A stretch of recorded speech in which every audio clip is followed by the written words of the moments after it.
Hey, it's Sam, and I'm talking today about what's called hemming, or in the Sanskrit, Papa Kartari or Shuba Kartari yoga. Now this is when we get either benefics or malefic planets in adjacent signs to any other sign. So for instance, if we have Saturn in Scorpio and Rahu in Virgo, the sign of Libra would be hemmed because it has a malefic planet on either side of it. Also, if we had, let's say, Jupiter in Scorpio and the moon in Virgo, it would be hemmed between benefics. So hemming is either exclusively all benefics or all malefics in adjacent signs to any other sign. So when we see this in a natal chart, it will create this kind of stressful environment if it's a Papa Kartari or malefic hemming. And if it's a Shuba Kartari or a benefic hemming, then it creates this environment of cooperation and ease. Now, this really underscores a principle that is often really kind of overlooked. And that is this principle that sort of one thing leads to another. The first time I taught my certification course, I sort of named it that technique. And it's a principle that means, basically, let's say that it's in someone's natal chart. And let's say those signs of Virgo, Libra, and Scorpio fall in the 8th, 9th, and 10th houses. Okay? So let's say that it's a Pisces rising, which would be, let's say that it's Aquarius rising. Then it would be 8th, 9th, and 10th houses. So, Virgo being 8, Libra being 9, and Scorpio being 10. The houses lead to each other. One house leads to the next. The 8th house, which shows our insecurities and fears, leads to the 9th house, which is our higher principles and teachings, because those higher principles and teachings give us an explanation for our insecurities and fears and things we can't control. Like I said, 8th house, things we can't control and fears. 9th house, we go looking for a higher purpose and lesson and meaning in those things. And then 10th house shows how those teachings impact our life and the karma that results, and we would like those higher teachings to be related to our career. We would like our career, or the impact that we make, which is the 10th house, to be a reflection of our teachings and values and great life lessons. So all of these things lead to, one leads into the next. So let's use that example. Let's say if we had this inauspicious hemming, if it was difficult hemming, then if you had the malefic in the 8th house, let's say, it would just automatically condition you to be very fearful and very stressed out. Let's say that it was Rahu in the 8th house. Then you'll have a lot of imagined fears.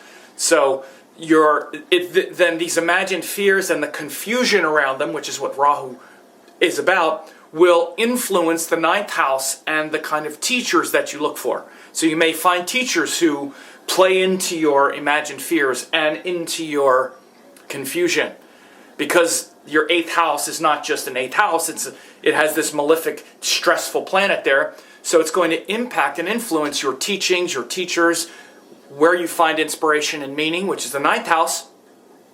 And then in the 10th house afterward, let's say you have that, Saturn, then you're going to have that sort of fear and worry and stress after the 9th house as well. So your teachings, rather than influencing your karmas and your life and your deeper commitments, might, really be hindered by having the malefic planet in the 10th house after the 9th house. Because again, our 9th house principles and teachings are meant to be the foundation of our impact and our career and our duties and responsibilities. This is why 10th house themes really fail, or this is where we feel unfulfilled in our 10th house. Everyone wants their career and their contribution and the impact and their duties and responsibilities, which is 10th house, to be congruent and a direct reflection of their highest teachings and inspirations, which is 9th house.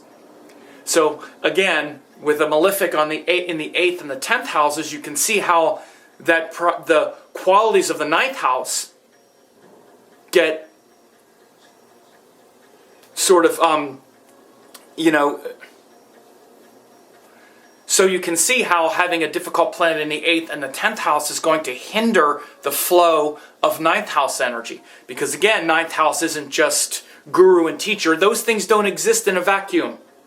Again, this is one of the things that's really lacking in a lot of Vedic astrology teaching. Of course, I really teach it in enormous depth in my certification course.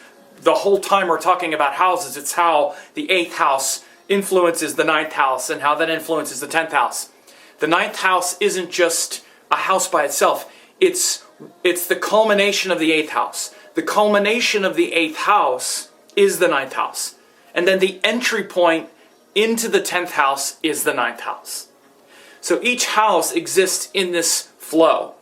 The culmination of our fears and insecurities and stresses and worries is teachings, principles, gurus, and finding an answer to those things.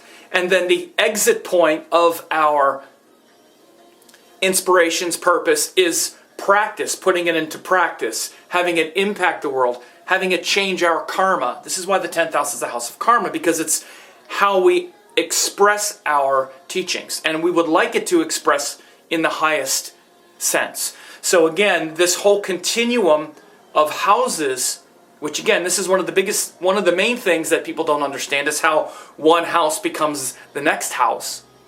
That whole thing gets really sort of messed up when you get the malefic scissors yoga, the Papa Kartari, and you can understand why it would be helped with the Shuba Kartari yoga, which is, let's say if you had, let's say you had Jupiter in the 8th house and the moon in the 10th house. Then again, you can already see how that whole process of 8th house insecurities, fears, things we can't control are going to be improved by having a benefic planet there. It's going to make it easier, bring wisdom. That wisdom then filters into the 9th house, where we seek higher teachings that are inspiring and motivating because we've had a gentle unfolding of the 8th house fears and insecurities. So our teachers and 9th house people already are conditioned to be inspiring and gentle. And then that leads to other gentle influences as we handle duties and responsibilities and pressure and express our 9th house, teachings in a way that impacts the world and changes our karma and really takes root in our life. Shows where we really make a commitment to that thing. One of the biggest attributes of the 10th house is the commitments that we make and the duties and responsibilities that we have and that we're willing to stand with. And those things, when they're aligned with our principles and teachings, and great things happen. So this is an example of the Papa Kartari and Shuba Kartari yoga. Now, in and of themselves, it doesn't mean it necessarily destroys or damages that whole process, because there's also great strength and detriment in both. For instance, you could it just shows it, but it shows a stressful environment or an easy environment. But again, we also have to understand, and this comes through the nature of the houses and the house rulers that each of those planets represent. It doesn't always show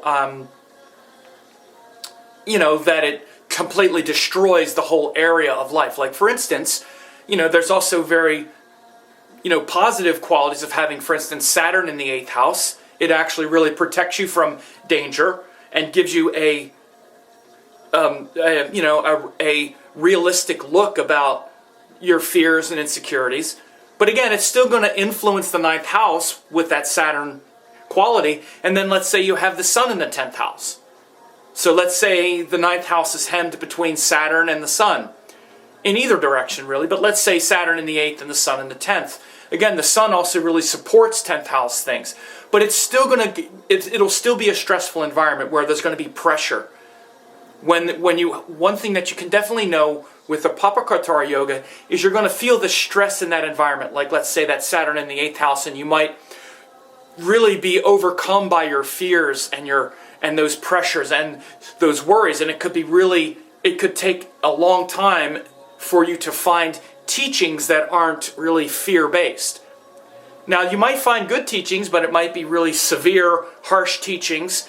Those are the kind of teachings that you will respond to. And those teachings can be very beneficial. There's no question. But it'll be those kind of teachings. You'll see that kind of influence. It can still compel you to enormous greatness. Because again, you have to look at the quality of the ninth house ruler. You have to look, there might be planets in the ninth house. You have to look at other factors. So you can't say anything is only this way. All right? But you can say specific things about what it does show. And often when you get, the benefit of having the difficult planets, the benefit of the malefics is they give stress that make us work hard. Saturn, the Sun, Mars in particular are really the planets that make us work hard and fight to overcome problems and obstacles. But again, just thinking about that is a stressful thing. Okay? But that process helps us really improve certain areas of life. Certain areas of life are really improved by that energy. Certain areas aren't. Like, for instance, when you see the 7th house hemmed, because the 7th house is where we try to get along with people. And if it's hemmed between malefics, for instance, it just, in some ways, just makes it hard to get along with people. Where we see people in this stressful way, like we have to control them or dominate them. That would be like Saturn before and the Sun after. Like, let's say you have Saturn in the 6th and the Sun in the 8th. You would see that we see people as sort of competitors or people that we need to control or fight with. And then the Sun afterwards in the 8th shows where we try to dominate them, as an example. So generally the Papa Kartari Yoga shows an environment of stress. It can still move that thing forward, like the instance I just used, having the 9th house hemmed. Because the 9th house is where we're really aspiring to higher things, it could actually show where we really take on those insecurities and fears and really move through it. You also have to look at the nature of the planets that are hemming it, right? The nodes involved in hemming can be difficult because they bring confusion. So, similarly with the Shuba Kartari Yoga, or the gentle hemming, the benefic hemming, the problem with the benefic planets is they can make us lazy. They can make us lazy because they make things easy. And when things get easy, when things are easy, we become sleepy. We're always fighting sleep. We're always fighting, okay, this just works out very easily, so I don't have to pay attention to it. I can just enjoy it. I'm going to just enjoy it. Everything's enjoyable. And again, that can make us lazy. However, again, let's say, for instance, you're talking about something like the 7th house. The 7th house is already difficult. And, when you see the 7th house hemmed between benefics, for example, it can show where we just naturally like people and naturally find it easy to deal with them. That's really not so bad. So again, you have to look at the area of life as well and see whether or not it's, whether or not it's conducive to hard work or ease. In particular, like I say, angles. The 1st house, very important. Like, for instance, you can just imagine if you get the 1st house hemmed between malefics, it can make the person physically sick or physically ill, physically weak. But again, in many ways, that being physically weak can also make you strong and willing to do the things that make you strong. Okay? It can give you a tendency to feel weak, but that can then make you stay on top of it and be vigilant and be strong. But it can also make you very, guarded and insular and not trust the others easily because you're afraid that you're going to bring something into your life that you can't manage. Again, so you have to take all of these things into account. Now, one more thing, and again, I don't hear this talked about too much when people discuss the Papa Kartari and Shuba Kartari yogas. You usually see it as Papa Kartari, which is the malefic hemming. It's usually malefic hemming, and here's why. Because the malefic planets move slower. Actually, the slowest moving planet, of course, Saturn moves slowest. Saturn is in a sign for the longest amount of time. But he goes forward in retrograde a couple times. Rahu and Ketu actually move slower than the others. They just keep moving backwards, and it takes them a year and a half to get through a sign. But if we have, like for instance, Rahu in a sign and Saturn in a sign, they occupy those signs for a year and a half up to 2 or even close to 3 years at different times. About 2.5 years for Saturn average. And for the nodes, about 1.5 years. Even Mars, which is the other malefic, not including the Sun, but Mars is often in a sign for a year, for average of about 2 months. But he can be in a sign when he goes retrograde. Mars can stop and be in a sign for up to 7 months at a time. And then, of course, Saturn can then wind up hemming a sign for like a year because of the nodes. So you have to understand this. Whereas the Shuba Kartari Yoga, which has the benefic planets, they move so much faster, they don't wind up hemming for a really long time. The other reason is because Mercury and Venus are never that far away from each other. Very rarely are they ever 2 signs away from each other. So basically, they have to move into some relationship with Jupiter. This is Mercury and Venus. Have to move into some relationship with Jupiter, but then it's only going to be hemming for about a month, maybe, because they might not be in the same sign. Mercury and Venus. So it's much harder to get the Shuba Kartari Yoga. The other thing is the moon, obviously, is the other one. The moon is only going to do it for a couple days. So this is why, if you just think about it, it makes a lot of sense. Because Mercury and Venus might not even be in the same signs. In fact, they're often not in the same sign. And if they are, they would have to move into some relationship with Jupiter, or maybe the moon, but then the moon, it's only going to be for a couple days, and they rarely form it on their own. So this is why usually when you see the hemming, it's the Papa Kartari Yoga. Rahu moved into Virgo in September 2014, and then Saturn moved into Scorpio. So for a good portion of the year, every single day, there's going to be a Papa Kartari Yoga from the end of November of 2014 until January, because except for when the moon goes through, then you don't have a Papa Kartari Yoga anymore in Libra. But when the moon but then you'll have the moon join Rahu, then the moon joins Saturn. So Libra isn't hemmed anymore at that time because you have a benefic mixing with a malefic.